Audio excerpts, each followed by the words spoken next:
Boa tarde a todos. Vamos dar início agora ao encontro do PLD, referente aqui ao, à primeira quinzena, né, e a mais alguns dias de janeiro de 2026.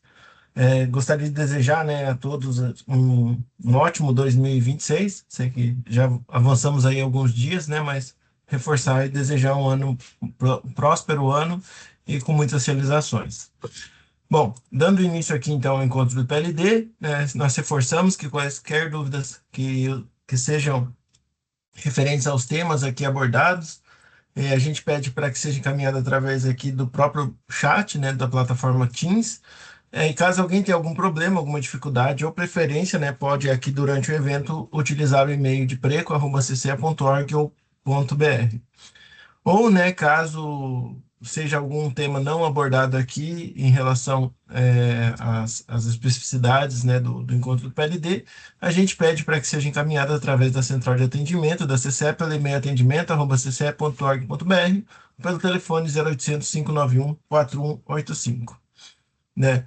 Em relação aos objetivos do nosso encontro, é discutir tecnicamente as informações relacionadas ao PLD publicadas nos nossos boletins, buscar tratar da adequabilidade dos dados, procedimentos e resultados da cadeia de programas, com base na Resolução 1032 de 2022, buscando, então, estreitar o relacionamento com vocês, abrir espaço para o recebimento de sugestões, né, deste evento, dos nossos boletins, além de apoiá-los em suas análises de mercado, reforçando a transparência e a simetria na divulgação das informações publicadas pela CCR. Como de costume, o nosso encontro do meio do mês ele tem essa característica um pouco mais concisa, né? E para dar início, eu já passo a palavra então para a Fernanda, para ela falar um pouquinho dos pontos de destaque. Deixa eu puxar aqui.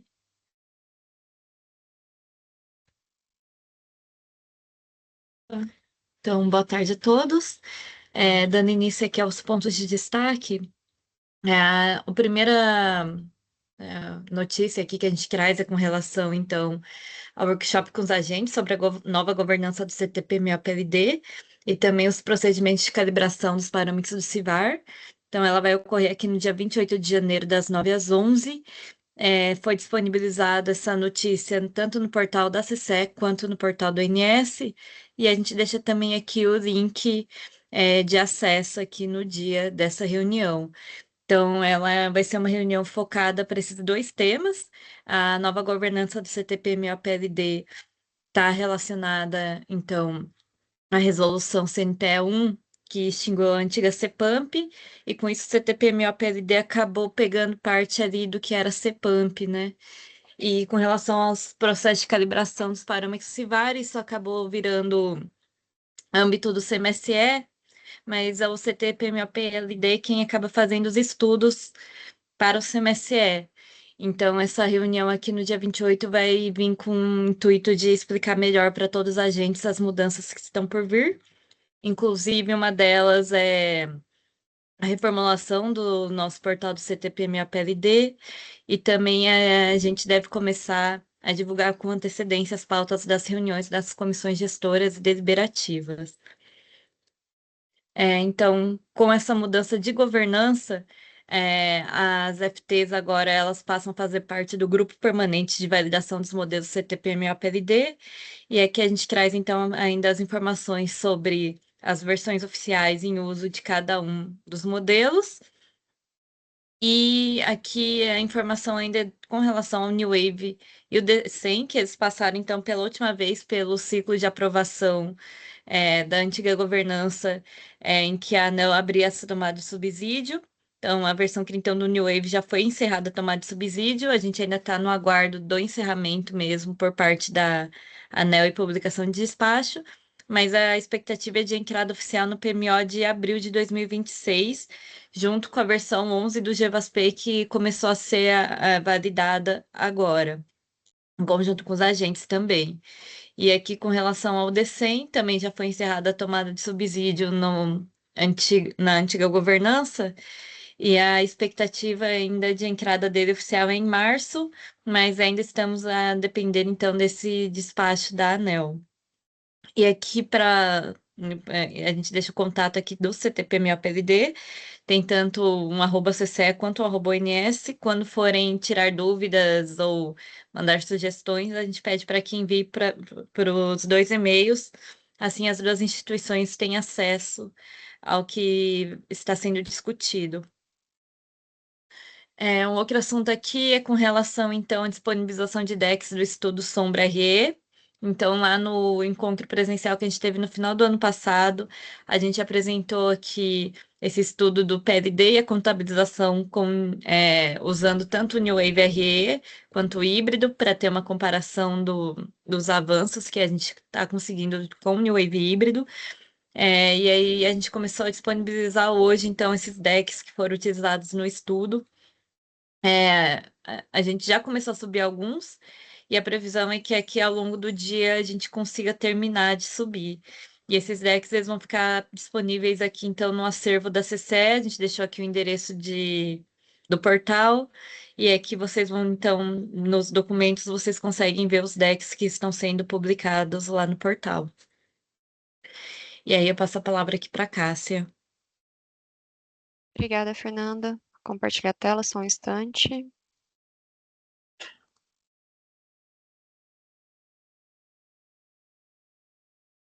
Acho que vocês já estão vendo, né? Alguém pode me confirmar? Certinho, Cássia. Obrigada, Fer. Boa tarde a todos, né? Então, dando a continuidade à apresentação com relação aos destaques do Diário Oficial, a gente tem algumas consultas públicas ou tomadas de subsídios abertas. Com relação à TSE ano 07 de 2025, ela trata ali da colheita de subsídios para a diretriz de elaboração do relatório anual relatório anual e consistência dos dados hidrológicos, ali no âmbito de uma resolução conjunta feita entre a ANEEL e a ANA, que é a número 127 de 2022, e o período de contribuição ele se encerra em 6 de março deste ano. Já com relação as consultas ali aos procedimentos de rede do ONS, a gente tem duas revisões ali de processos abertas. A primeira é com relação à modalidade de operação, revisando então esse processo, né, em função ali da nova dinâmica operativa do SIM, em que a geração é cada vez mais renovável e descentralizada, e o período de contribuição ele se encerra agora dia 30 de janeiro. E a segunda consulta ali aos PRs do ONS é a revisão do submódulo 2.10, referente aos requisitos técnicos mínimos para a conexão às instalações de transmissão. E o período de contribuição se encerra dia 13 de fevereiro. Com relação à operação comercial e operação em teste, nós tivemos 4 dispositivos regulatórios publicados ali, né, a partir do dia 31 de dezembro. O primeiro deles foi o despacho 3.916, suspendendo a operação comercial da UTE Linha Verde a partir de 1º de janeiro de 26, que é justamente quando se encerrou o contrato dela vinculado ao PCS. O despacho 3.925, também no dia 31/12, suspendendo a operação comercial da UG5, da usina hidrelétrica de Paulo Afonso II, a partir da data de publicação do referido despacho. O despacho ANEEL 3.930, prorrogando a operação comercial da UTE Uruguaiana, por prazo determinado até 26 de fevereiro, lembrando que ela ainda não tem um CVU Merchan válido, retornou apenas à operação comercial.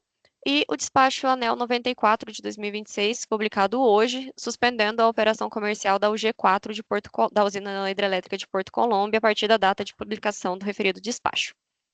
Com relação às outorgas, no dia 14 de janeiro foi publicado no Diário Oficial a Portaria Ministerial 3.042 de 2026, prorrogando por 15 anos, a contar da data de 1º de janeiro deste ano, a outorga de autorização ali para as usinas do Complexo Termoelétrico Jorge Lacerda, as quais utilizam ali o carvão mineral como combustível principal. E ontem passou ali na reunião de diretoria da ANEEL, um dos processos, né, era relativo ao Estatuto Social da CCE, e foi publicado hoje, então, a resolução homologatória ANEEL 3.566, homologando esse Estatuto Social, aprovado na 105ª Assembleia Geral Extraordinária de 2024.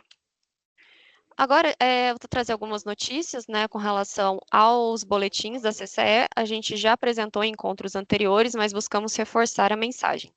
Então, com relação ao boletim PLD diário, a gente está aprimorando as nossas análises das variáveis que impactam o PLD, então a gente está unificando os acompanhamentos e as análises realizadas que antes eram feitas no Informa CCE e no Info PLD, que eram de publicidade diária e semanal, respectivamente, em um único boletim, que é o Info PLD diário. eles são divulgados nesse link, né, que a gente deixa aqui para apreciação, e a gente informa também que eles já estão sendo publicados desde o mês de dezembro e foram descontinuados a partir deste mês. Além disso, a gente criou um novo boletim, que é o boletim InfoPLD mensal, trazendo uma avaliação do sinal econômico. E esse boletim, ele, então, apresenta essas análises comparativas do DCEM com os resultados da operação do sistema. E ele foi publicado, né, inicialmente ali na primeira quinzena do mês, no site que a gente deixa para apreciação. E reforçamos que o referente ao último mês, né, foi publicado hoje, essa semana ainda e já está disponível no site.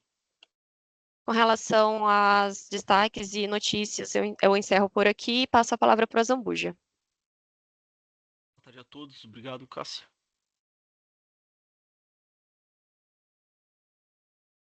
Só confirma se está na tela, por favor, Cássia. Foi sim, Zambuja. Foi. Obrigado. Só dando continuidade, que a gente vai falar um pouco sobre o cenário hidrometeorológico, um pouco do que a gente verificou aqui em janeiro, uma perspectiva para os próximos dias.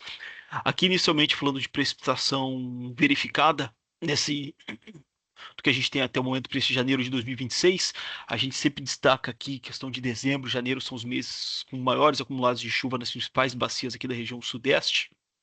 E o que a gente está efetivamente verificando no nosso ano corrente, essa banda de chuvas deslocada um pouco mais ao norte aqui do posicionamento característico dela, e fica bem evidente que quando a gente vê o mapa de anomalia de precipitação para esse período, com precipitação deficitária aqui ao sul da bacia do Rio Paranaíba, bacia do Rio Grande, pegando aqui essa parte do sudeste e as principais bacias no sul, e chuvas aqui dentro ou acima da média nessa faixa que pega aqui parte do São Francisco, uma parte aqui do Tocantins, Xingu, uma parte aqui de Telespires e bacia do Rio Madeira. Ou seja, o grande destaque negativo que a gente traz aqui para esse mês de janeiro é o momento dessas precipitações deficitárias nessas importantes bacias aqui do sudeste e para o sul. Com relação às revisões de ENA até então para o mês de janeiro por submercado, a gente destaca todos os valores abaixo da MLT em todas as revisões para o Nordeste, Norte e Sudeste. Destaque negativo que todos estão frustrando, até a última revisão frustrando o que estava sendo esperado lá no início do mês, no Norte, Nordeste e no Sudeste. O Sul, como comumente a gente verifica algumas oscilações, começando bem abaixo da MLT, valores acima, e a última revisão 3, vindo aqui com 79% da MLT, ou seja, até então, janeiro aí de vazões de cenários de ENA deficitária. E aqui aquele exercício que a gente faz em termos mensais, aqui o mínimo do histórico, MLT, o cinza o verificado do ano anterior, e aqui a gente só tem o valor da revisão 3 de janeiro. Grande destaque negativo aqui, Nordeste, Norte e Sudeste vindo bem abaixo da MLT e abaixo do que a gente verificou no ano anterior, 2025. O Sul ligeiramente acima. Todos do lado do pior histórico, talvez o Sul aqui no valor intermediário de 46º pior do histórico. Mas em termos de sim, se fechar essa revisão 3 nesses valores de ENA aqui, isso representa 66% da MLT, o quinto pior do histórico mês de janeiro. Com relação ao ranking que a gente faz desse período de ciclo hidrológico de outubro, então até janeiro, uma janela aqui que pega sempre 2 anos. Aqui estão os ranqueados aqui anos recentes, a gente chama atenção aqui, destaques positivos entre essa janela de outubro a janeiro para os ciclos 23, 24, 24, 25, 25, 26, valores aqui intermediários, 22, 23, inclusive acima da média para esse período. E dentro do histórico, o nosso ano corrente aqui, o 25, 26, sendo o terceiro pior do histórico, com 67% da MLT, ou seja, um ano aqui em termos de vazão até então bem deficitária, com quase 22 GB abaixo da média do que a gente espera para esse período, estando ainda melhor do que a gente verificou nessa mesma janela de tempo para 2021, que é o pior do histórico, né? Mas ainda assim aqui um ano um cenário hidrológico bem ruim no nosso ciclo corrente. Falando aqui um pouco de previsão, aí atentando um pouco do que a gente trouxe no encontro PLD do início de janeiro, no último encontro. Aqui a gente trouxe as previsões da parte de cima aqui do SMWF, anomalias de precipitação em intervalos de semanas, e abaixo do CFS, novamente aqui, um cenário que a gente pula aqui para uma terceira semana de horizonte, as previsões divergindo, trazendo aqui uma incerteza. Aqui para o dia 2 ou 9, o SBWF já identificando ainda para fevereiro aqui um cenário de zona de convergência de umidade, com precipitações acima da média em parte do sudeste e região central, enquanto o CFS V2 aqui não vê esse cenário. Ou seja, uma incerteza aqui em cenários além da nossa terceira semana de horizonte de previsão. E a gente está verificando aqui para o nosso próximo mês de fevereiro. Hoje a gente tem esse cenário de uma zona de convergência de umidade, causando chuvas aí em boa parte do sudeste, deslocado um pouco mais ao norte, beneficiando Tocantins e São Francisco. Mas o que a gente espera na sequência é uma redução das chuvas e uma incerteza aqui na nossa terceira semana de horizonte.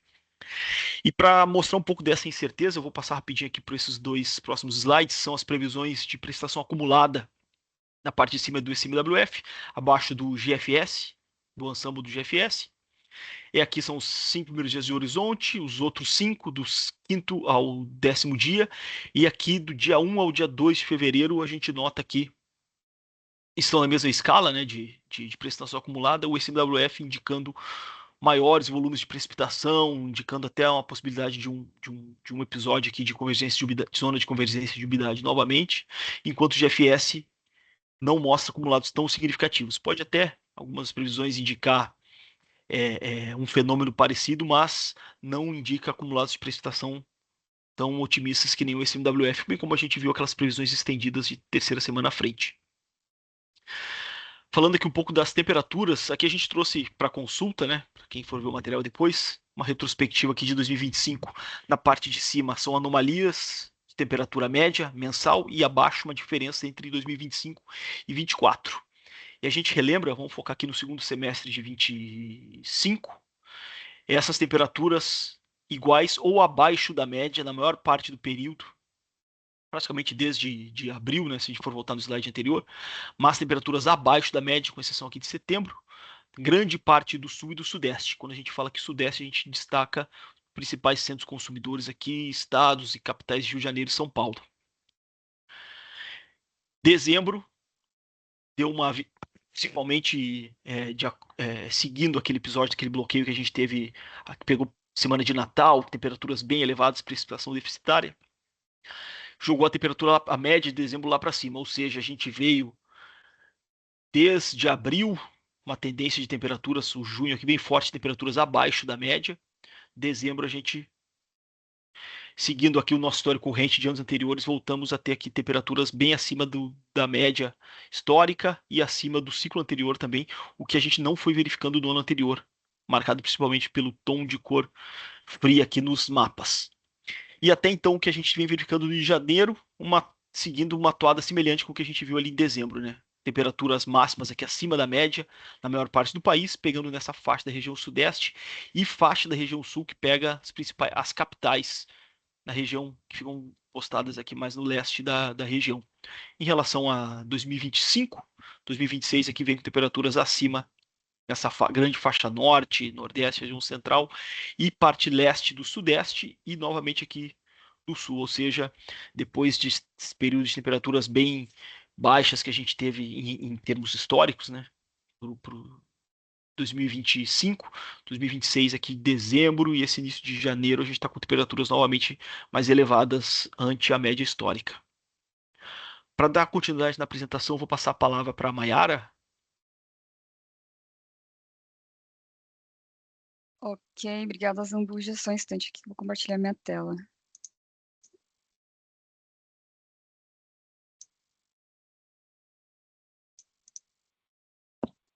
Bom, boa tarde a todos, dando continuidade aqui à apresentação. Como de costume, vou começar aqui com alguns indicadores econômicos. Começando aqui com os indicadores de preço, né, a inflação, ela em dezembro teve alta de 0,33%, ante 0,18% em novembro, e fechou o ano, no acumulado do ano, em 4,26%, 0,57 pontos percentuais abaixo de 2024 e inferior ao teto da meta, que é de 4,5%. O grupo habitação foi o grupo que mais impactou essa inflação, com uma alta acumulada de 6,79% no ano.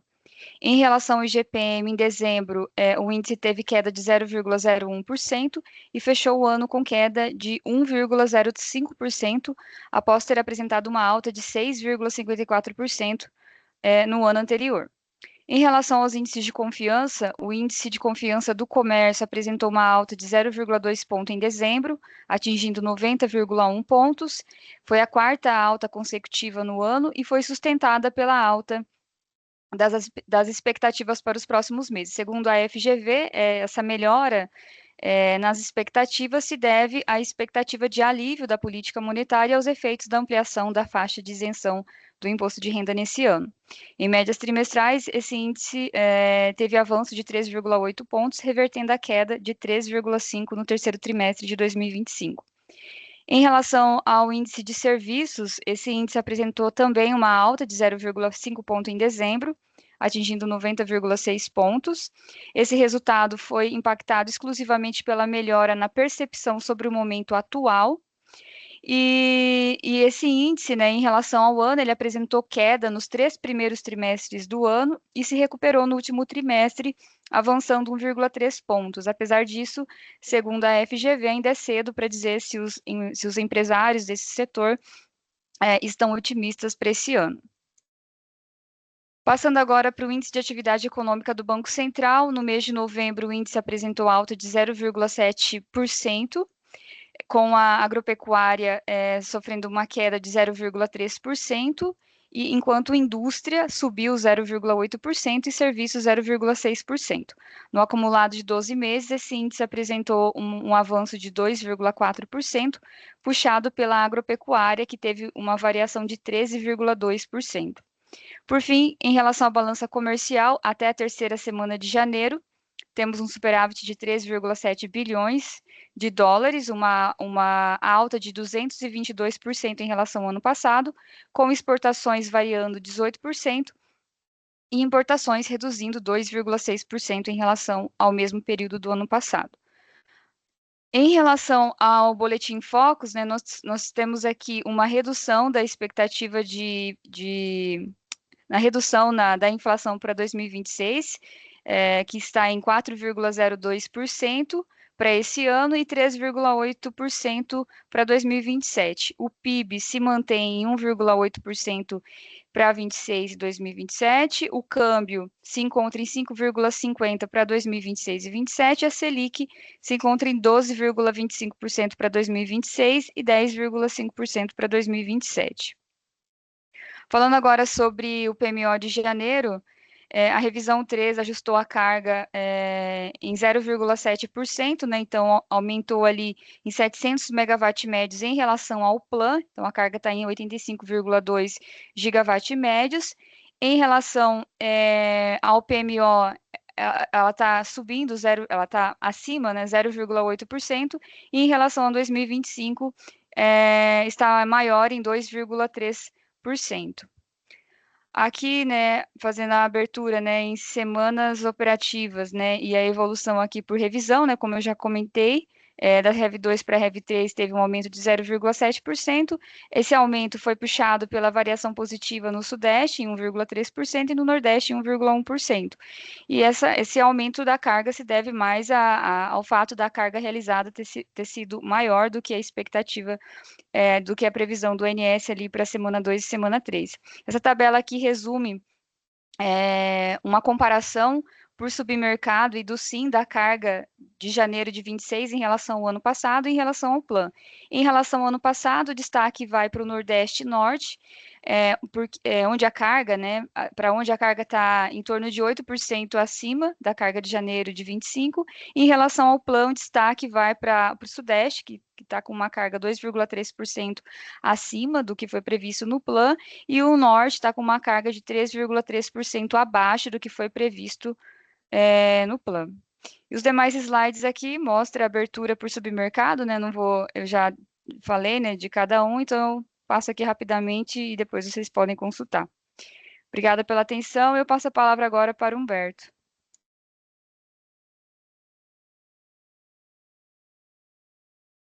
Obrigado, Mayara. Vamos dando sequência aqui na apresentação, só compartilhar a tela.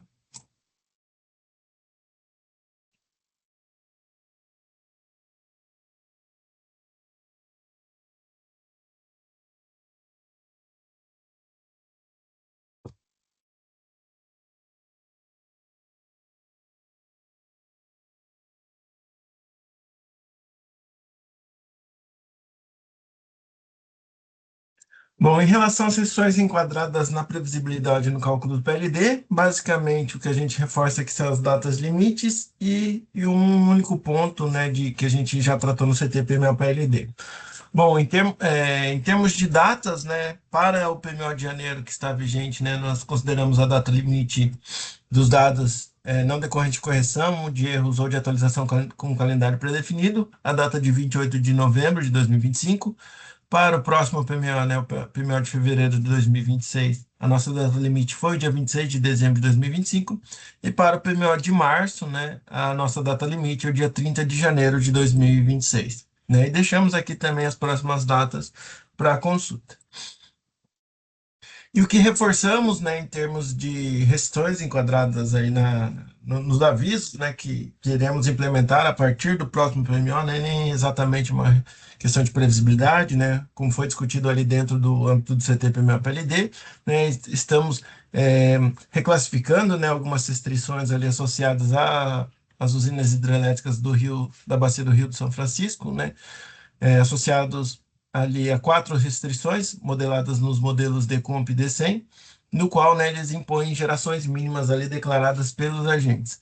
Então, o trabalho do grupo, né, indicou que essas restrições passem a incorporar, né, a formação do PLD com vistas a aprimorar o sinal de preço nas condições reais ali da operação do SIM e promover maior coerência entre o CMO e o PLD.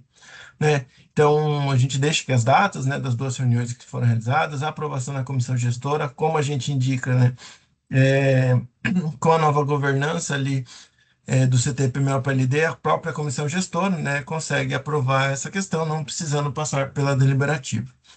Né? Então, com essa aprovação da comissão gestora, a partir do PMO de fevereiro, a CCE vai passar a representar de maneira semelhante ao que o ONS já representa, aquelas restrições RS 141, 143, 145 e 147, nos modelos DECOMP e DECEM, também na formação do PLD. Bom, era isso que eu tinha para apresentar em termos de previsibilidade. Eu já passo a palavra para a Lanai para ela dar sequência na apresentação em relação aos destaques do modelo DECOMP. Obrigado, Humberto. Vou compartilhar a tela com vocês, que a gente já inicia. Então, entrando no modelo DECOMP, a gente traz aqui a decomposição do custo marginal de operação para o submercado Sudeste, referente às semanas operativas 2, 3 e 4 de janeiro de 2026. E de forma costumeira, né, a gente passa pelo gráfico aqui, onde a gente traz basicamente o impacto da atualização das principais variáveis que compõem o DEC do DECOMP, né, no custo marginal de operação calculado. Então, aqui a gente tem, por exemplo, atualização das vazões afluentes aos aproveitamentos do Sistema Interligado Nacional, armazenamento, dados das usinas hidrelétricas termoelétricas, carga no SIM e também a geração das usinas não simuladas individualmente.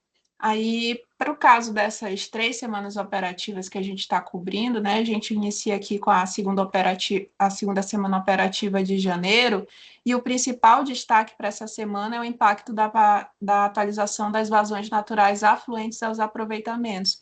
Como a gente observa, né, entre a primeira semana e a segunda semana operativa, a gente teve uma redução até que significativa desse custo marginal de operação, saindo de 188,54 para 158,97, sendo que o passo das vazões contribuiu para uma queda de cerca de R$ 26,35 por megawatt-hora, né? Visto que a gente teve uma atualização nessa expectativa de ENA no sentido de incremento, em torno de 1,7 gigawatts médios. É justamente isso que a gente confere no gráfico seguinte, né? Onde a gente tem essa comparação entre as as previsões realizadas na RV0 com relação à RV1. Para o CI, a gente teve um saldo, um delta positivo de cerca de 2%, e quem mais contribuiu foi o Submercado Sul, com cerca de 2,1 gigawatts médios, né? Aí, dando continuidade, a gente passa para a próxima semana operativa, que é a terceira semana operativa de janeiro de 2026, e a gente observa que nessa semana em específica a gente teve duas variáveis impactando significativamente: as vazões afluentes e a geração das usinas não simuladas individualmente. No caso da ANSI, a gente observa que ela contribuiu com a redução desse custo marginal de operação em cerca de R$16 por megawatt-hora, que ficou bastante aquém, né, do impacto que as vazões tiveram para essa semana em específico. A atualização dos dados da vazão basicamente ditou, né, esse movimento de CMO que a gente observou entre a segunda e a terceira semana, em que a gente saiu de R$158,97 para R$282,71 por megawatt-hora. O passo das vazões contribuiu para o incremento bastante significativo de cerca de R$119 por megawatt-hora, como a gente pode observar aqui. E isso se deu por conta, novamente, né, da atualização daquela expectativa de ENA calculada pelo ONS para o SIM. A gente teve uma redução de cerca de 17,5 gigawatts médios, como a gente observa aqui no gráfico seguinte, né, em que a gente tem a comparação dos dados da RV1 com a RV2 e esse delta negativo para o SIM. Basicamente, todos os submercados acabaram contribuindo para essa variação negativa, mas alguns se destacaram de forma maior, né, que é o norte, com delta de 4,9 gigawatts médios, e principalmente o sudeste, em que a variação foi de 11,5 gigawatts médios a menor. Aí, entrando agora na quarta semana operativa de janeiro de 2026, por causa dessa semana, a gente teve uma elevação no custo marginal de operação do Sudeste, né, saindo de R$ 282,71 para R$ 299,48. Para essa semana em específica, novamente, as vazões afluentes ao Sistema Interligado Nacional contribuíram, né, para esse movimento de preço que a gente observa, e para essa semana em específico, o incremento foi de cerca de R$ 17,31 por megawatt-hora, nesse passo em específico, né? Só lembrando que para essa semana operativa, a gente teve desacoplamento entre os submercados, né? Teve desacoplamento entre o bloco norte e nordeste com relação ao bloco sul-sudeste. E se a gente olhar a ENA, a expectativa de ENA do sudeste com o sul, a gente observa que teve uma redução entre as duas semanas operativas, de cerca de 0,4 gigawatts médios, que a gente confere novamente no gráfico de barras, né? Para o SIM, a gente teve uma elevação, mas quando a gente isola esses dois submercados, observa a variação do sul e sudeste e soma ambas, a gente tem aquele valor de menos 0,4 gigawatts médio, que explica esse movimento de preço. Agora, trazendo o fluxo de intercâmbio, aqui a gente tem os diagramas associados à quarta semana operativa de janeiro de 2026. Como eu havia comentado, né, essa semana ela se destaca por conta do desacoplamento entre os blocos norte e nordeste com relação a sudeste e sul. E isso aconteceu especificadamente na condição de carga pesada, como a gente observa aqui nesse primeiro diagrama. Basicamente, a gente teve o atingimento de alguns fluxos de intercâmbio. É o fluxo Xingu estreito, fluxo Xingu Terminal Rio em 8.000, FNS em 3.200 e o FNS mais FNES em 7.700. Dessa forma, né, o custo marginal de operação calculado nessa condição de carga pesada foi diferente quando a gente compara esses dois blocos, Norte e Nordeste, com R$ 301,35, enquanto o Sudeste e o Sul ficou com R$ 303,80 por megawatt-hora. Já para os demais diagramas em que a gente tem os limites de intercâmbio, né, o comportamento do fluxo na condição de carga média e leve, a gente não observou desacoplamento entre submercados. Na condição de carga média, o CMO ficou em R$ 299,76 e na condição de carga leve, em R$ 297,13 por megawatt-hora. Agora, trazendo as curvas de oferta versus demanda para o segundo bloco, Sudeste mais Sul, Aqui a gente recapitula, né, a composição dessas curvas. Para a curva de oferta, como de costume, ela é dada, né, pelo empilhamento de diversas componentes. A gente tem a contribuição das usinas não simuladas individualmente, que é essa primeira porção, a inflexibilidade das usinas termoelétricas, a inflexibilidade das usinas hidrelétricas e também o intercâmbio, né, o recebimento dos demais submercados. Além disso, a gente também tem a oferta hidro e a oferta termo contribuindo para a curva de oferta. E o ponto de atenção aqui é basicamente onde a gente tem o cruzamento da carga com relação à curva de oferta, que gerou esse custo marginal de operação em R$ 299,48 por megawatt-hora para ambos esses submercados aqui listados. Agora, para os demais submercados, Norte e Nordeste, a gente traz uma segunda curva, oferta e demanda. A gente tem a mesma composição da curva de oferta, né, considerando a contribuição das usinas não simuladas, inflexibilidade de ambos os parques de térmicas e hidrelétricas, bem como a oferta hidrotérmica.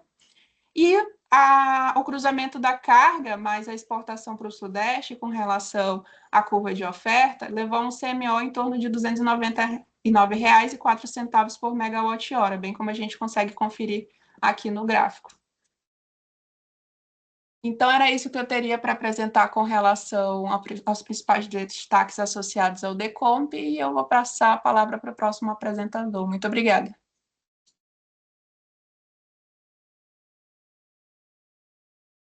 Obrigado, Lanai. Então, bem, dando continuidade aqui à apresentação, ainda no contexto das atualizações do modelo DECOMP, nós trazemos aqui os resultados do acompanhamento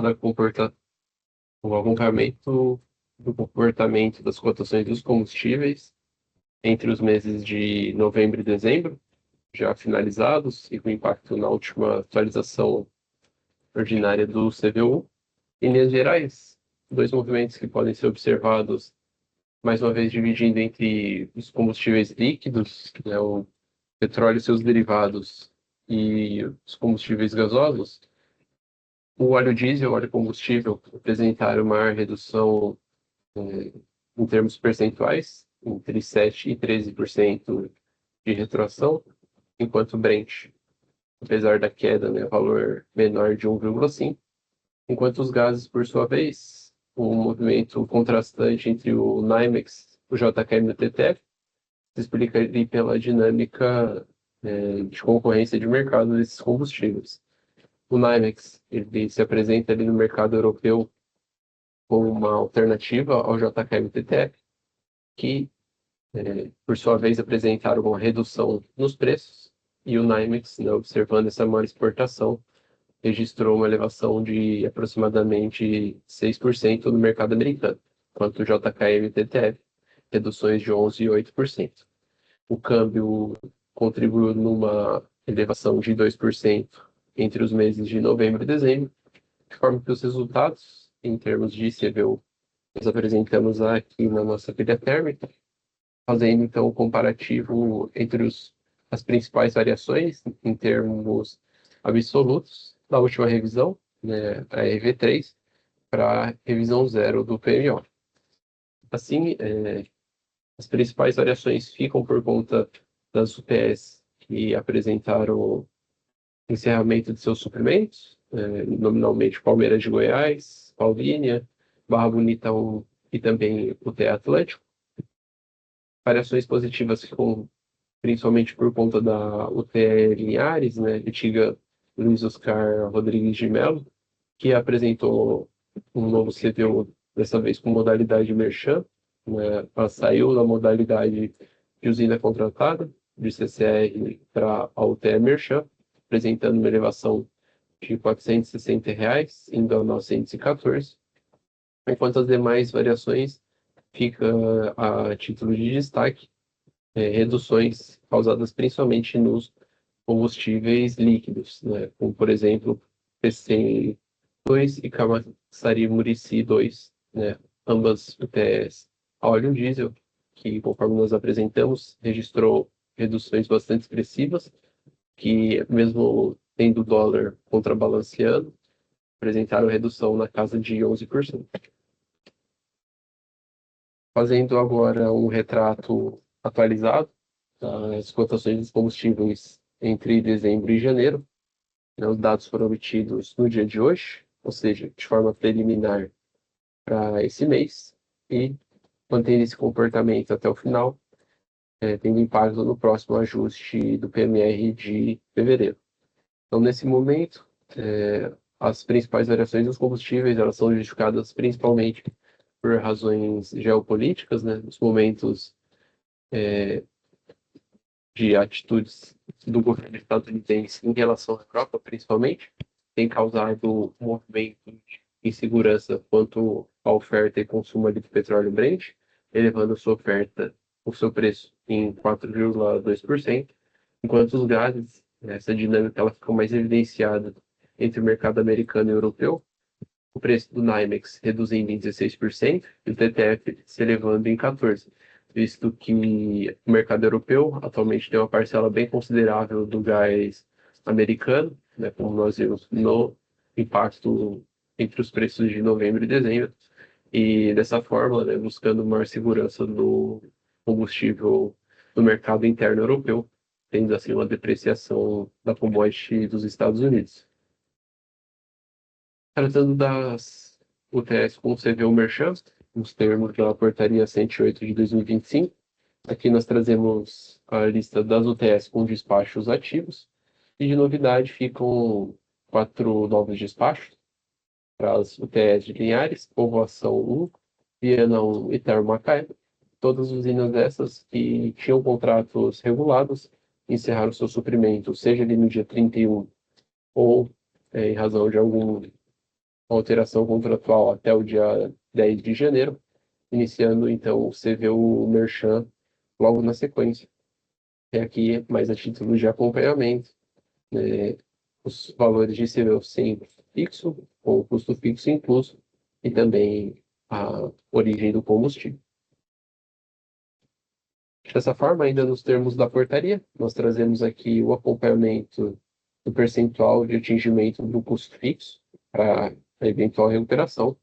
Os dados eles já são contabilizados de dezembro, né, já tivemos a rodada para o aporte de garantias físicas no mês 12, e os dados preliminares, com base na divulgação dos dados abertos do INS, até o dia de hoje. Então, sem muitas novidades, né, em relação aos meses passados, as UTS têm registrado pouco volume de geração, sendo dessa vez o maior montante registrado para o TEC Candiota, uma recuperação de apenas 1%. E, por fim, ainda nos termos das portarias que envolvem as termoelétricas, nós trazemos as ofertas de preço para a operação térmica em condição diferenciada. Em relação ao mês passado, sem novidades, permanecem as 6 ofertas previamente vigentes, e aqui nós trazemos os valores atualizados, com o desconto também atualizado da receita fixa, tendo os seguintes preços vigentes para a formação ali da pilha para a programação diária da operação. Valendo citar que no momento esses valores de oferta eles surtem efeitos apenas a fim da contabilização do mercado de curto prazo. Dessa forma, eu encerro a minha parte. Eu passo a palavra para o Cássio, da continuidade com a análise do comportamento ali do modelo DC. Obrigado, Lucas. Boa tarde a todos. Eu vou buscar aqui a apresentação.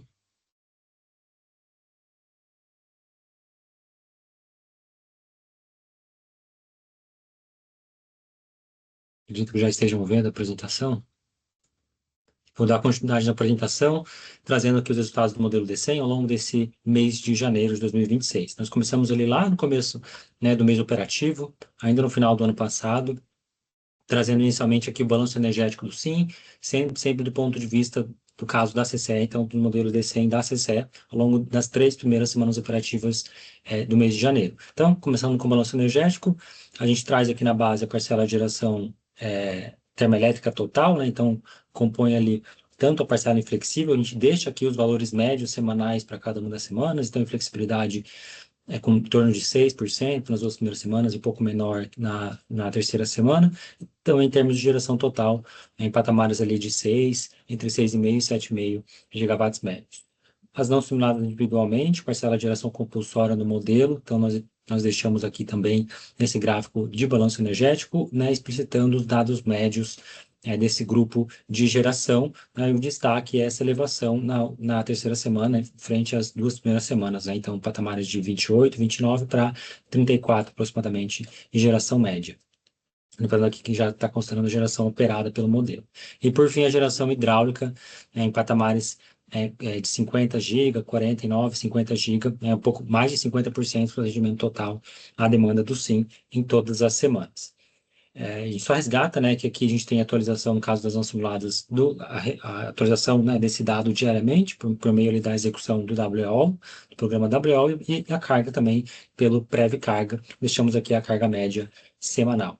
E o comparativo com esses mesmos grupos, né, de geração, no caso de 11, no modelo Decomp, para cada uma das semanas, modelo semanal, a primeira semana do modelo, na verdade, aqui no Decomp, e a carga também prevista para a semana no Decomp e a verificada no modelo DC. Bom, aqui a gente deixa com um pouco mais de informações os resultados de geração das não simuladas individualmente, a parcela de MGD e a inflexibilidade termoelétrica do SIM, ao longo de todos esses dias, trazendo aqui os dados médios diários, e aqui abaixo o percentual médio de contribuição de cada uma das fontes, PCH, PCT, UFV, eólica e MGD, e a inflexibilidade para cada uma das semanas operativas, né, contemplando ali as 3 semanas completas do mês que nós temos. Então, destaque aqui para a eólica, que teve uma elevação bastante significativa, né, na última semana, com 40% do total de contribuição.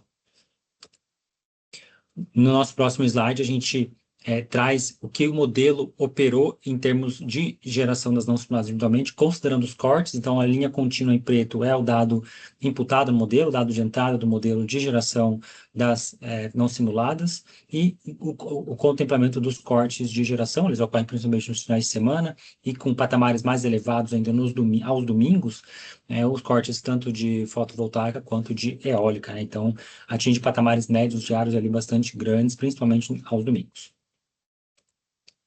Com relação à carga líquida do SIM, então nós temos a carga global, né, que já considera a parcela de MGD, e a carga líquida, que a gente está retirando todo aquele grupo de geração que nós trouxemos no slide anterior, mais a parcela de UCT. Então a gente tem a curva aqui abaixo, curva contínua em preto de carga líquida. Então a gente consegue perceber aqui que na semana 1 a gente teve alguns dias com cargas mais elevadas, lembrando que são carga vista pelo modelo, cargas mais elevadas ali em alguns dias, no dia 29, no dia 30, uma carga mais baixa na segunda semana operativa, e na semana passada, na terceira semana operativa, uma elevação nas temperaturas, uma elevação da carga do SIM. Patamares ali, alguns dias beirando e até passando, né, os 100 GB. E com relação à carga líquida, nós deixamos ali também o dado médio, bem como o dado médio da carga global, e trazendo ali também um pouco mais de destaque para as rampas, né, ao longo do período do vale. A gente tem uma incidência solar mais elevada, por volta ali de uns meio-dia, até o período da ponta de carga, da ponta de carga líquida, quando a gente já não tem mais incidência solar, e temos ali uma carga bastante elevada, então trazendo uma necessidade de flexibilidade operativa bastante grande. No modelo, a gente está adentrando já o período úmido, então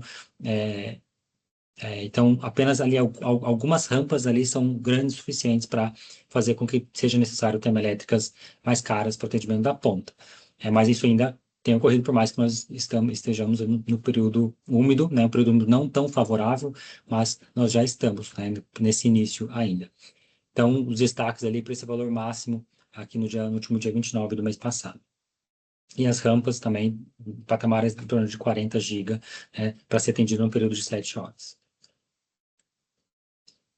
Em termos de carga líquida, então, ainda falando de carga líquida, né, aquele exercício que nós fazemos de elevar a carga do sistema, né, que seria referente ali ou uma elevação de carga ou uma redução das não simuladas, uma redução da eólica, para ver quando que o modelo ele despacharia termoelétricas mais caras, né, na ordem de mérito. Então, a gente teve ali, em termos de limiar, de carga líquida no último dia 29 e passamos, de certa forma, com uma certa folga na semana 2 e na semana 3 também, um limiar mais elevado, lembrando que esse limiar ele tem, né, tido aumentos, quando a gente olha o que a gente viu em dezembro do ano passado, ao longo das semanas a gente tem visto essa elevação de limiar, principalmente por conta já dessa entrada, digamos assim, em períodos mais favoráveis hidrologicamente. E por fim, a curva do PLD, ao longo dessas 3 semanas operativas, destaque aqui para os picos que nós tivemos, né, principalmente aqui no último dia 29, passando dos R$1.000 por megawatt-hora. E nós, além desses picos, nós vemos aqui os vales de PLD, principalmente aos finais de semana, sábados e domingos, né, dessas 3 semanas. E o que também fica como destaque, nas 2 primeiras semanas, o acoplamento do PLD nos 4 submercados, e na terceira semana a gente já nota aqui esse desacoplamento do Norte e Nordeste em alguns períodos, principalmente no período aqui da manhã, das 9 horas, a gente tem uma carga mais baixa. E também a elevação da opção de custo futuro a partir da terceira semana do mês. Em termos de média do PLD, considerando este horizonte de 3 semanas, em torno de R$200 por megawatt-hora, a opção de custo futuro do modelo Decomp, 210, na verdade, né, e a opção de custo futuro do Decomp também é muito próxima. Então, alguns picos ali são compensados por alguns vales, então as médias ficaram bastante parecidas. Agora a gente já passa para essa mesma análise, com um pouco menos de detalhes, a análise mais detalhada a gente vai trazer no nosso próximo encontro, para a semana corrente, quarta semana do mês de janeiro.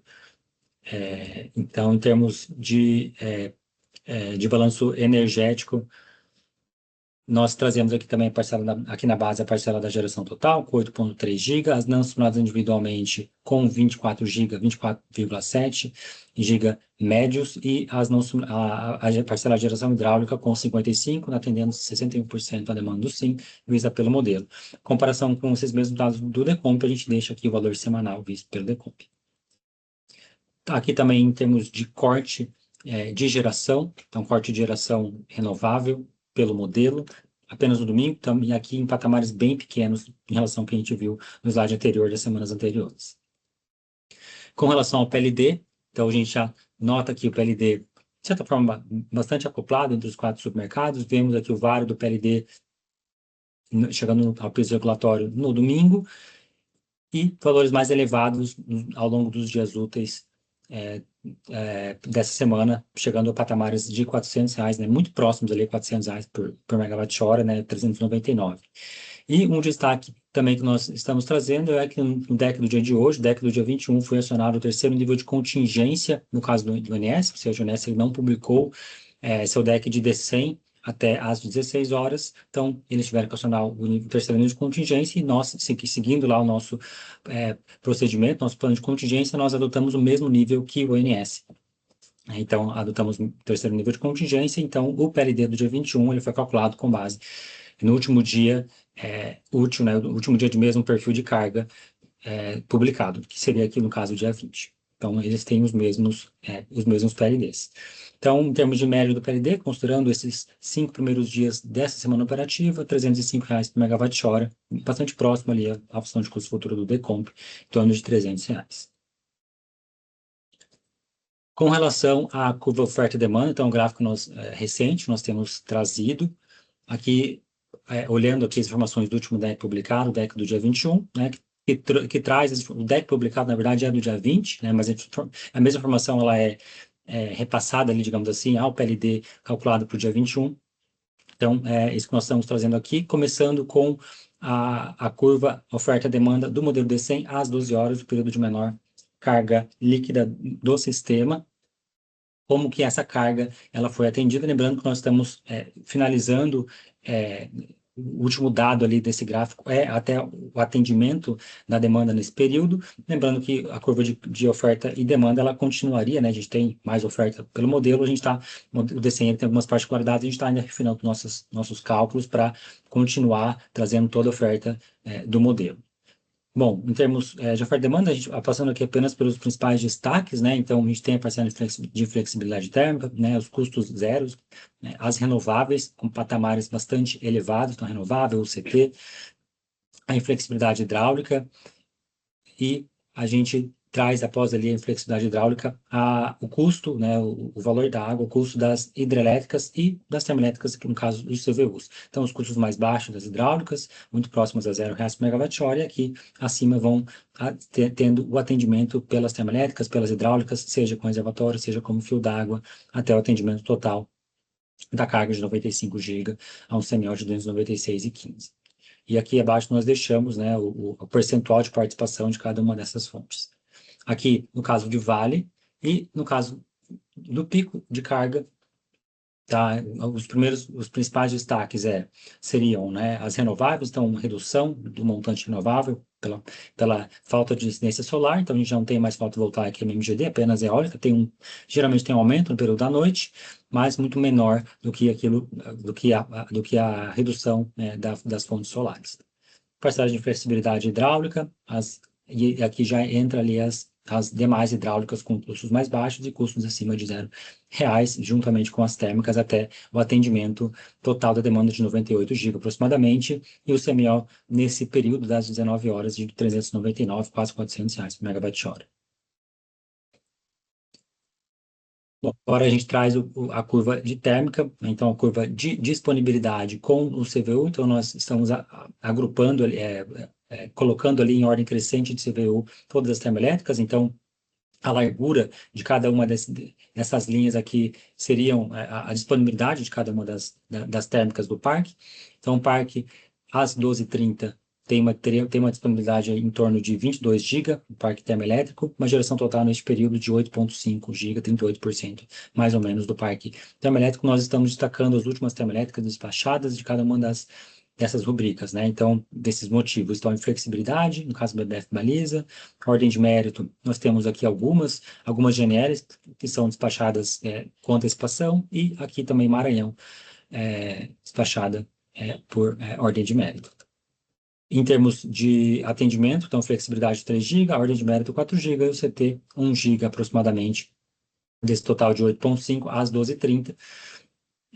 E quando a gente passa o período de pico, aquelas termoelétricas que estavam acionadas por unit commitment no período do Vale, elas elevam sua geração até a geração máxima para atender a ponta de carga. Então, a gente já não tem mais o CT e uma ordem de mérito na casa de 6 GB. Bom, agora também continuamos falando sobre as termoelétricas nesse gráfico de PITs. A gente só está separando em ordem de resposta, né? Então, das termoelétricas rápidas com T1s menores que 8 horas, as menores que 24 horas a gente está classificando como média, e acima de 24 horas, abaixo ou igual, né, 24 horas média, e acima de 24 horas as termoelétricas lentas. A gente vê que o nosso parque ele é composto majoritariamente das lentas, 13 GB aproximadamente, e, né, muitas delas foram acionadas por ordem de mérito. Então, o modelo Decomp ele traz lá já traz essa função sem considerar o tempo de resposta de cada uma das termoelétricas. Sem essas, não tem ali o CT considerado no modelo Decomp, né? Então já é o sinal do Decomp quase esses 4 GB, e uma parcela aqui também de CT do modelo, visto pelo modelo D100, aqui no caso das termoelétricas lentas, né? Junto com uma parcela também grande de inflexibilidade. E as rápidas e médias com um percentual menor aqui de participação no período do Vale, e quando nós vamos para o pico, a gente não tem, né, aquele montante de UCT. E os demais montantes eles ficam próximos ali em termos de inflexibilidade. E aqui na tabela ao lado a gente só deixa os CVUs médios, né, desse grupo de geradores, nesse grupo de termoelétricas, de cada uma das categorias. E a gente focando aqui na disponibilidade sem geração, que seria a necessidade ali direta do modelo D100 para o atendimento da carga, as rápidas e médias com os CVUs mais elevados, na casa de R$ 1.000 por megawatt-hora, em comparação com a lenta, CVUs mais baixos, R$ 660 por megawatt-hora, considerando as termoelétricas possuindo a disponibilidade para gerar. Bom, trazendo agora já um outro tópico, a gente, em termos de inconsistências encontradas ao longo dessas últimas semanas no cálculo do PLD, nós temos duas para trazer para a reunião de hoje. A primeira delas é impacto arquival por H.DAT, os FSARHs 636 de 2019 e 7.714 de 2025, eles estabelecem que a partir do dia 1º de cada ano, então são FSARHs sazonais, a partir do dia 1º de cada ano, os níveis máximos de armazenamento permitidos para as OHS Samuel e Tucuruí. Então, eles possuem validade no caso da 636 até o dia 30 de junho e da 7.714 até o dia 31 de maio de cada ano. E, de forma equivocada, essas restrições elas não foram consideradas no DEC do modelo D100 dos dias 27 de dezembro, aqui está até o dia 30, né? Então, ambos ali pertencentes à primeira semana operativa do mês, então do dia 27 até o dia 30, elas já englobariam ali ambas as semanas, ambos os DECs, né, do dia 27 até o dia 30, eles pegam em seu horizonte o dia 1º de janeiro, então não foram contempladas essas restrições, a gente deixa aqui o extrato das restrições já contempladas a partir do DEC do dia 31. Em termos de impacto no PLD, impacto muito baixo, impacto marginal, na verdade, né? Então, em termos de média do PLD em R$0, média absoluta, ou seja, aquela hora que teve maior impacto, 1 centavo nos 4 supermercados. E a outra inconsistência, ela envolve a FSARH 9.348, a gente até trouxe, que a gente, nos últimos encontros, no PMO, que estávamos dando previsibilidade para essa restrição. Então, ela estabelece uma vazão de efluente mínima de 60 metros cúbicos por segundo entre os dias 25/12 e 10/1 de 2026 para a HS Santa Branca. Então, o acordo estabelecido entre a ONS e a Light Energia. E nós aplicamos previsibilidade para essa restrição. E nós trazemos, como já disse anteriormente, nós trazemos no nosso último encontro. No entanto, não foi considerado o modelo DECOMP a restrição permanente. Então, tinha uma restrição permanente de 30 metros cúbicos por segundo, ali pelo FSARH 465 de 2018, e, no entanto, os DECs descendo dos dias 27 de dezembro até o dia 5 de janeiro, essa informação de 30 metros cúbicos por segundo não foi contemplada de vazão de efluente mínima da OHS Santa Branca. Então, o que a gente deixa o DEC do dia 5, que não foi considerada essa restrição, né? Então, a restrição de 60 ela foi comentada, e aqui no DEC do dia 5, ajustado, revisado, já contemplando essa informação de 30 metros por segundo. Em termos de impacto no PLD, em termos médios também impacto muito baixo, considerando a média diária, impactos absolutos, em termos horários, 12 centavos por megawatt-hora de impacto. Em termos de contingência, acompanhamento das contingências, nós trazemos, sempre atualizamos esse slide. Esse slide, a gente só está explicitando ali quais foram as últimas contingências, os últimos dias, no último mês. Então, como já disse, né, já foi dito anteriormente, terceiro nível de contingência do caso ONS, para o DEC do dia 21 de janeiro, seguido do caso CCE. Terceiro nível de contingência, nós estamos deixando como funciona aqui o protocolo, o plano de contingência do ONS e o da CCE, né? Primeiro nível seria desabilitar o crossover, o segundo desabilita o UCT, e o terceiro nível seria o uso do modelo D100 do dia anterior, no caso de serem os DECs com o mesmo perfil de carga. Foi o caso aqui do dia 21. Com relação ao modelo D100, nós elaboramos isso para a apresentação de hoje. Eu agradeço e retorno para você, Lucas. Obrigado. Cássio, bem, então dando continuidade com a análise da operação eletroenergética, passando inicialmente o GSE, acompanhamento do fator de ajuste de meia, e nós trazemos os resultados prospectados para janeiro, com base nos dados observados ali até o dia 20 de ontem, e de hoje em diante, com base na expectativa do modelo DECOMP, baseado na última revisão. O GSF, então, aponta uma expectativa de 81,8%, enquanto o GSF Flat, para fins de flutuação do risco hidrológico, apresenta uma expectativa de 91,6%, um pouco abaixo ali da expectativa de aproximadamente 95%, por causa do início do mês. Com respeito à expectativa de encargos por razão do despacho térmico, durante o mês de janeiro, boa parte do despacho ali com titulações por inflexibilidade e ordem de méritos. Apenas nos últimos dias algum registro de geração por unit commitment, de forma que até o momento a expectativa mensal se encontra em 9,5 milhões de reais, sendo aproximadamente 2,8 por unit commitment, 6,3 por resposta da demanda e apenas 0,4 por constraint off. também vale citar que o custo de escolamento entre o CMO e PLD, ele está ali na casa de 7,5 milhões de reais.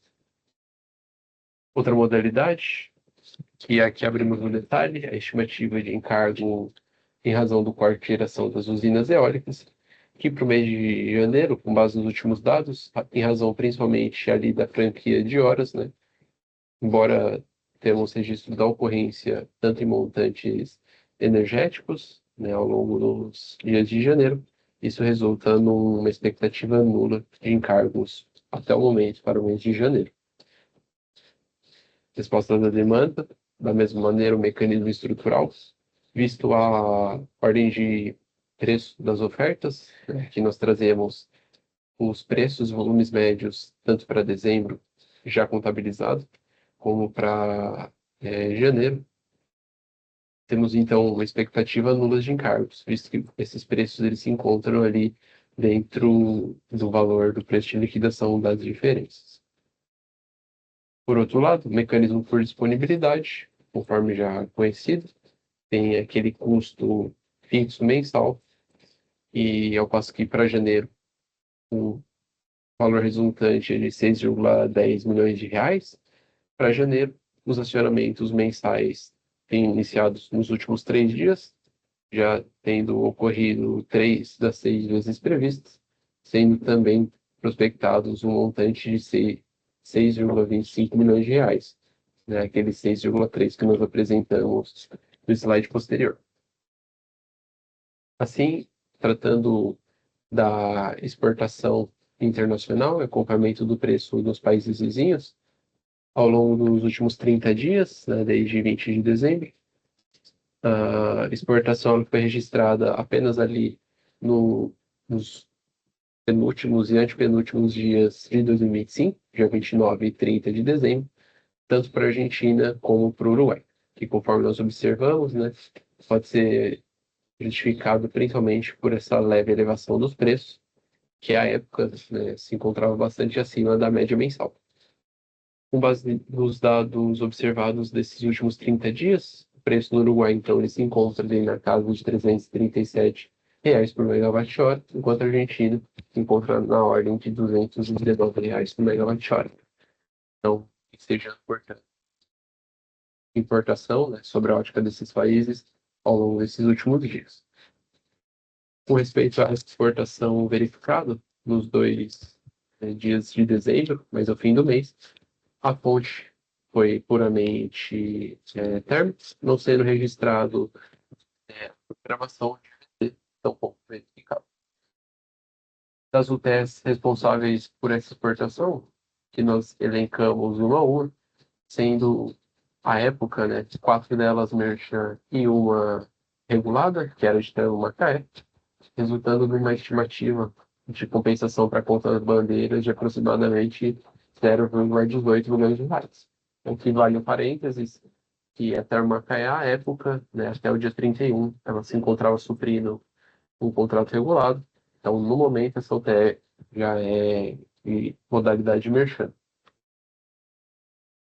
Quanto à ocorrência de invertimentos turbináveis, né, da mesma maneira, para esse horizonte de 30 dias, nós trazemos os dados das ocorrências e que, em linhas gerais, também tem apresentado uma certa redução, né? As ocorrências não têm sido tão favoráveis, como foi apontado ali ao início da apresentação.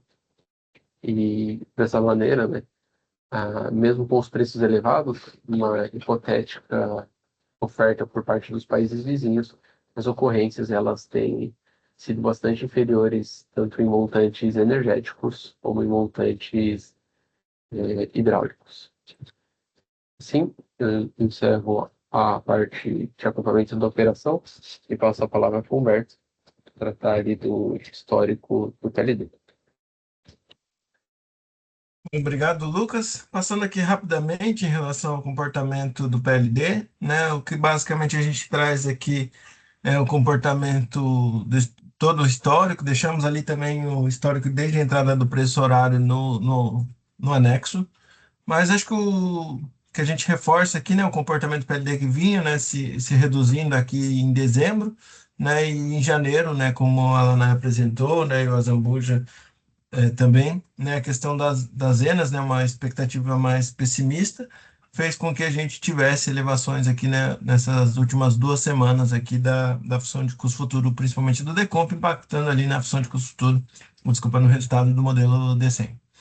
Então, destacamos aqui o pico, né, para o mercado Sudeste, em janeiro, de R$ 430,97, aqui no dia 14 de janeiro de 2026.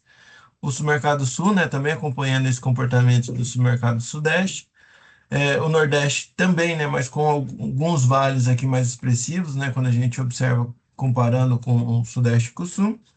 E o Norte, né, um meio termo, né, ele acompanhando aqui mais o comportamento do Nordeste e do Norte, mas sem e os vales também acompanhando, não acompanhando o Nordeste, né, no caso. Passo a palavra já de volta para o Lucas, né, para dar sequência em relação aos resultados da projeção do PLD. Obrigado, Humberto. E bem, dando continuidade, então agora tratamos da projeção do PLD. Inicialmente, vale passar aquele disclaimer de praxe, e a CCE ela alerta e ressalta que é de responsabilidade exclusiva dos agentes de mercado e os demais interessados a obtenção de outros dados e informações, a realização de análises, estudos e avaliações para fins de tomada de decisões, a definição de estratégias de atuações comerciais, assunção de compromissos e obrigações e quaisquer outras finalidades em qualquer tempo e sob qualquer condição. Assim, não cabe atribuir à CCE qualquer responsabilidade pela tomada de decisões administrativas empresariais relacionadas ao tema. E também vale citar que é proibida a reprodução ou utilização total ou parcial do presente sem identificação da fonte. Assim, tratando da projeção do PLD no horizonte de fevereiro a março de 2027, que nós trazemos de forma resumida as 5 sensibilidades apresentadas, né, a nossa projeção do PLD e as demais sensibilidades, sendo o SMAP estendido considerando a prestação de fevereiro de 17 a março de 18. Também o SMAP estendido considerando a prestação observada de fevereiro de 18 a março de 19. A projeção considerando a precipitação do modelo CFS de fevereiro a julho de 26, e também ali o cenário de limite inferior também do CFS no horizonte de fevereiro a julho de 2026. Assim, dando foco apenas à segunda sensibilidade, a projeção considerando o cenário de precipitação de 2018 e 2019, nós trazemos aqui a projeção por redes neurais e a citada do SMAP 18 e 19, que em linhas gerais apresentam para o ano de 2026 um preço bastante constante, ao menos em termos das redes neurais artificiais. Para fevereiro, a expectativa já se encontra na casa de R$ 300 por megawatt-hora, e assim também ao longo do primeiro e segundo semestre, apresentando já uma expectativa de redução em 27. Em termos médios, o preço de 2026 ele se encontra em R$ 324 por megawatt-hora, 2027 redução a 205, ao passo que a projeção do SMAP de 2018 e 2019 ela apresenta já um comportamento distinto, né? Sendo estimado ali um período seco com as MLTs bastante reduzidas, impactando dessa maneira também ali nos preços. Então, o final do primeiro semestre, início ali do período seco, ele já se encontra num preço bastante elevado frente às redes neurais artificiais, chegando até mesmo a ordem de R$ 670, R$ 660 por megawatt-hora ao fim do primeiro semestre, enquanto próximo ao fim do ano, início do período úmido, com base numa melhora das vazões, esse preço apresenta uma redução, porém não perdurando essa perspectiva otimista, né, os preços eles voltam a se elevar no início de 2027. Assim, as médias para 2026 apresentam um valor de R$ 432,80 por megawatt-hora, em 2027, R$ 337 por megawatt-hora. Quanto ao comparativo entre os preços do Sudeste, Centro-Oeste e Nordeste, tratando do descolamento entre ambos esses submercados, é prevista essa ocorrência em ambas as sensibilidades, mudando apenas a magnitude delas. Ali o primeiro semestre ela permanece bastante próxima a ambos as sensibilidades, né? Tanto a RNA como o SMAP na ordem de 190, R$ 200 por megawatt-hora, divergindo principalmente ali no período seco. A projeção do RNA apresenta descolamentos na ordem de R$ 150 a R$ 250 por megawatt-hora, enquanto o SMAP ele chega da mesma maneira a projeções na ordem de R$ 400 e R$ 600 por megawatt-hora. Em termos médios anuais, a sensibilidade por RNA apresenta uma expectativa média de R$ 108, enquanto o SMAP vai a R$ 168, e também para 2027, o RNA apresenta uma média dos 3 meses de R$ 81, enquanto o SMAP apresenta uma média de R$ 40 por megawatt-hora. Abrindo mais no detalhe a ENA, né, justificando esse comportamento que nós acabamos de apresentar, frente à expectativa das redes neurais, que permanecem em termos numéricos bem próximo a 80% ao longo de todo o ano de 2026, principalmente o primeiro semestre, o segundo na casa de 75%, 76%. O SMAP ele tem um comportamento parecido apenas no primeiro trimestre e depois diverge. O primeiro semestre e o segundo semestre eles iniciam e encerram com valores de MLT próximos a 60%, enquanto que ali o início do período úmido ela apresenta uma perspectiva mais favorável, chegando a dar 100% de MLT em novembro, porém retornando a valores bastante reduzidos ali no início de 2027. E esse retrato ele também pode ser observado nos níveis de armazenamento, de forma que as redes neurais elas apresentam uma recuperação dos armazenamentos chegando a 70% no fim do período úmido, enquanto a projeção por SMAP, né, ela inicia o depressionamento bem mais cedo, aqui aproximadamente em março, chegando ao máximo de 66% nos níveis dos reservatórios, e no momento de maior sequidão nos reservatórios, um volume de 51%. Os impactos em termos da bandeira, nós também ilustramos nos próximos 2 slides. Em linhas gerais, para as redes neurais, o comportamento da bandeira tarifária é um pouco mais tranquilo, ele varia de forma gradual ao longo dos meses, indo até abril uma expectativa de bandeira verde, mês de maio, bandeira amarela, junho, bandeira vermelha 1, e os meses de julho e agosto, ali por volta da bandeira vermelha 2. Na sequência, ao fim do segundo semestre, a bandeira volta a regredir, né, descendo aos níveis da bandeira vermelha 1, posteriormente amarelo em dezembro, fechando o ano 2026, e da mesma maneira, primeiro trimestre de 2027, com a bandeira verde. A expectativa com base no SMAP, em contrapartida, ela não apresenta uma variação gradual, mas sim um pouco mais intensa, né? Fechando abril na bandeira verde e fazendo essa transição de maio e junho, partindo já diretamente da bandeira amarela, limiar da vermelha 1, para a bandeira vermelha 2, e assim permanecendo pelos próximos 5 meses, né, encerrando 2026 da mesma maneira na bandeira amarela.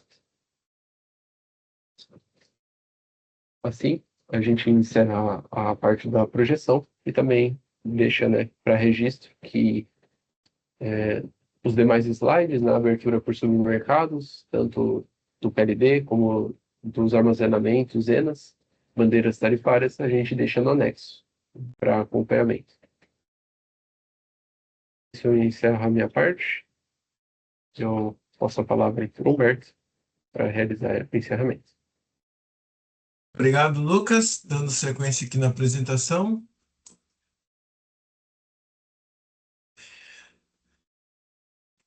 Um segundo.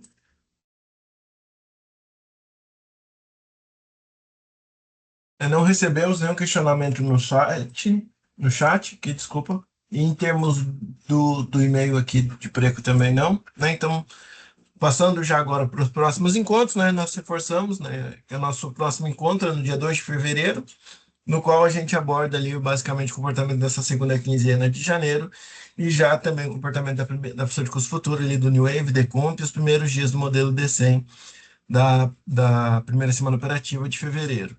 E outra questão, né, no dia 19 de fevereiro, né, a gente vai fazer na quinta-feira, né, o encontro do PLD, devido ali ao feriado ali do Carnaval e também da quarta-feira de cinzas, né, que é meio expediente. E aí a gente postergou um pouco aqui para dar tempo da gente conseguir confeccionar ali o material. Então, agradeço a presença de todos, fica o convite aqui para o dia 2 de fevereiro, e nos vemos, então, nos próximos encontros do PLD. Agradeço a todos, uma boa noite, boa tarde.